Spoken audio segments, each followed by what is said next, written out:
ನಮಸ್ಕಾರ ಸ್ನೇಹಿತರೆ, ನಮ್ಮದು ಶ್ರೀ ಸಪ್ತಗಿರಿ ಮನೆ ಮದ್ದು ಚಾನಲ್ ಇದರ ಮುಖಾಂತರ ಅನೇಕ ರೀತಿ ಎಪಿಸೋಡನ್ನು ಕೊಡ್ತಾಯಿದ್ದೀವಿ. ಆಯಾ ಋತು ಆಯಾ ಸೀಸನಲ್ಲಿ ಬರುವಂತಹ ಹಣ್ಣು ಹಂಪಲು ತರಕಾರಿಗಳು ಸೇವನೆ ಮಾಡೋದ್ರಿಂದ ನಮಗೆ ಯಾವುದೇ ಕಾಯಿಲೆ ಕಸರಳು ಬರಲ್ಲ. ಅದರ ವಿರುದ್ಧ ಆಹಾರವನ್ನು ಸೇವನೆ ಮಾಡಿದಾಗ ನಮಗೆ ಅನೇಕ ರೀತಿ ಕಾಯಿಲೆಯನ್ನು ಬರ್ತದೆ. ಉದಾಹರಣೆಗೆ ಈಗಿನ ಒಂದು ಸೀಸನಲ್ಲಿ ಋತುವಲ್ಲಿ ಈ ಫಲ ಅಂದರೆ ಕ್ಯಾಶ್ಯೂ ಫ್ರೂಟ್ ಅಂತಾರೆ, ಗೋಡಂಬಿ ಹಣ್ಣು ಅಂತಾರೆ, ಜೀಡಿಕಾಯಿ ಹಣ್ಣು ಪಂಡು ಅಂತಾರೆ, ಇತ್ಯಾದಿಗಳಿಂದ ಕರೆಯುವಂತಹ ಈ ಒಂದು ಹಣ್ಣನ್ನು ಈ ಸೀಸನಲ್ಲಿ ಲಭ್ಯ. ಇದು ಪ್ರತಿಯೊಬ್ಬರು ಸೇವನೆ ಮಾಡೋದ್ರಿಂದ ಅದರಲ್ಲಿರೋ ಅಂಶ ನಮ್ಮ ದೇಹಕ್ಕೆ ಹೋದಾಗ ನಮಗೆ ರೋಗ ನಿರೋಧಕ ಶಕ್ತಿ ಜಾಸ್ತಿ ಆಗುತ್ತೆ. ಇದನ್ನು ನಾನಾ ರೀತಿಯ ಬಳಸ್ಕೊತಾರೆ. ಇದು ಗೋವಾದಲ್ಲಿ ಕ್ಯಾಶ್ಯೂ ವೈನ್ ಅಂತಲೇ ತಯಾರು ಮಾಡ್ತಾರೆ, ಮತ್ತು ಚಾಕ್ಲೇಟ್ಗೂ ಸಹ ಉಪಯೋಗಿಸ್ಕೊತಾರೆ.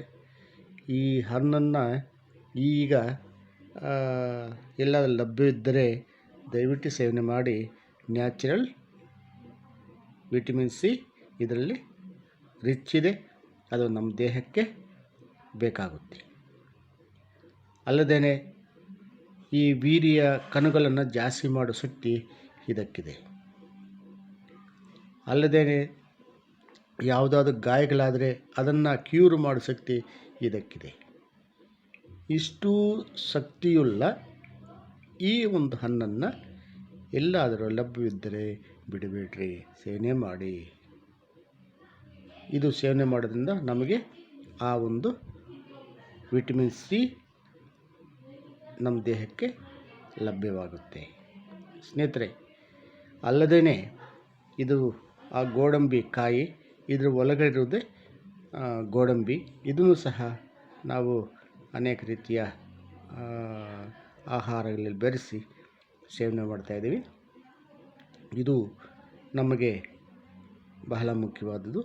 ಅದರಲ್ಲೂ ರೇಟ್ ಜಾಸ್ತಿ ಅಂತ ಸ್ವಲ್ಪ ಯಾವ ಸಿಹಿ ತಿಂಡಿ ಅಂತಕ್ಕಂಥ ಹಾಕ್ತಾರೆ. ಇದನ್ನು ನಾವು ಎಲ್ಲಾದರೂ ಈ ಒಂದು ಹಣ್ಣು ಸಿಕ್ಕಿದಾಗ ಬಿಡುವುದು ಬೇಡ, ಸೇವನೆ ಮಾಡಿ. ನಮಗೆಷ್ಟು ಲಾಭಗಳು ಇದೆ. ನಮಸ್ಕಾರ. ಇದನ್ನು ನೋಡಿ ಲೈಕ್ ಮಾಡಿ, ಶೇರ್ ಮಾಡಿ, ಸಬ್ಸ್ಕ್ರೈಬ್ ಮಾಡಿ. ಎಲ್ರಿಗೂ ಮುಟ್ಟಲಿ, ಎಲ್ಲರೂ ನೋಡಲಿ, ಪ್ರತಿಯೊಬ್ಬರು ಇದನ್ನು ಸೇವನೆ ಮಾಡಲಿ. ನಮಸ್ಕಾರ ಸ್ನೇಹಿತರೆ.